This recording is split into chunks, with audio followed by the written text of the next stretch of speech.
Assalamualaikum warahmatullahi wabarakatuh.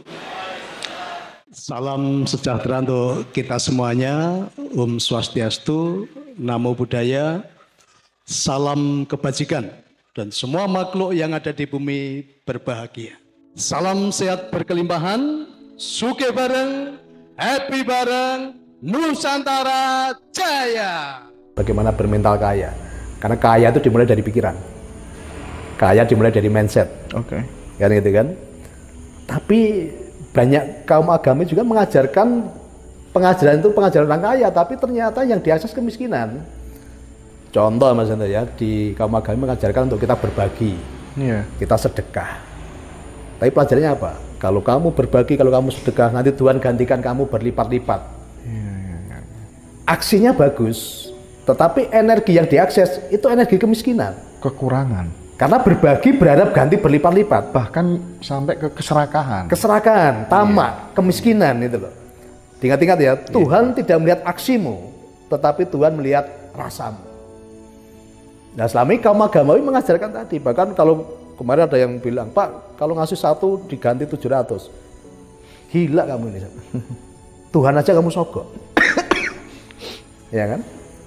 Kamu berarti apa? Kamu tamak. Kamu sedang miskin, kamu sedang kurang gitu. Maka saya ajarkan ketika kamu berbagi, lah, ini pelajaran juga. Saya tuh kalau berbagi saya nggak pernah berharap balasan termasuk dari Tuhan. Dari siapapun. Pernah suatu saat saya ke Bali, kemudian ada anggota saya di Bali, WA saya, Pak Niko, izinkan nanti yang jemput saya Pak Niko ya, karena saya mau balas budi ke Pak Niko.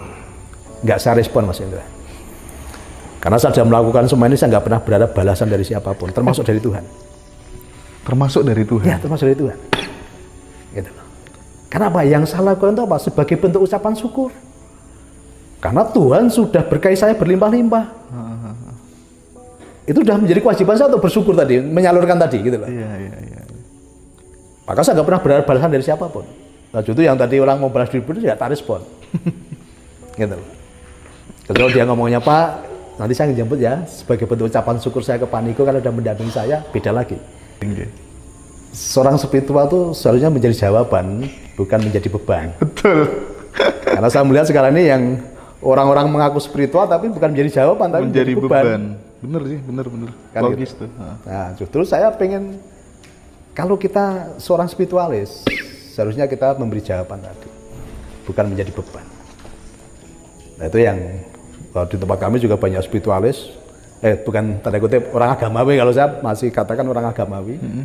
Tapi begitu ketemu kami terbuka, spiritualnya kena. Saya katakan kita ini makhluk spiritual yang tersesat di belantara ritual. Maka spiritnya nggak pernah ketemu gitu loh. Iya. Nah, hanya ritual-ritual aja yang dikedepankan. Bahkan saling menganggap ritualnya paling baik, paling benar, yang lain salah. Kalau udah ngomong yang lain salah, ya dia yang paling salah sebetulnya. Iya. Nah, jadi pendampingan itu penting sekali. Ya, maka saya kalau memberi konsultasi itu, saya jam 2, jam 3 baru tidur. Dan itu setiap hari. Dan tidak bayar? Gratis. Saya ini konsultan yang tidak pernah menarik pungutan dari siapapun. Bahkan saya cenderung kalau yang orang yang udah parah tak sangoni. Ya, tak kasih penginapan, pulang tak sangoni. Kan gitu. Apa yang Anda rasakan tuh, apa yang Anda lihat itu kan fakta. Fakta itu bukan kebenaran. Faktamu sekarang itu bukan kebenaran.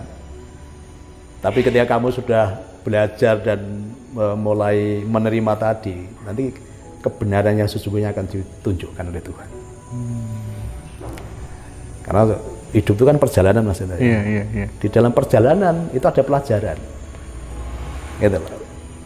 Kan ibarat sinetron itu kan yang kita alami ini baru sekian episode. Kan belum ending kan. Iya. Perjalanan itu masih bisa kita rubah gitu loh. Gitu. Jadi semua itu belum ada artinya. Maka untuk mengubah banyak saya katakan, apapun kejadiannya, katakan sama Tuhan, Tuhan yang ini pun baik buat saya tuh. Gitu loh. Keren. Itu yang menginspirasi saya. Makanya di tahun 2009-2010 waktu itu zamannya digital, Bitcoin. Iya. Bayangan ya, orang beli Bitcoin itu nggak pernah ketemu orangnya. Ketika menyerahkan uang pun nggak pernah dapat tanda bukti satu kertas pun. Iya, iya. Tapi kalau waktu itu nggak saya lakukan, mungkin saya nggak akan seperti sekarang ini gitu. Bayangkan harga 3.000.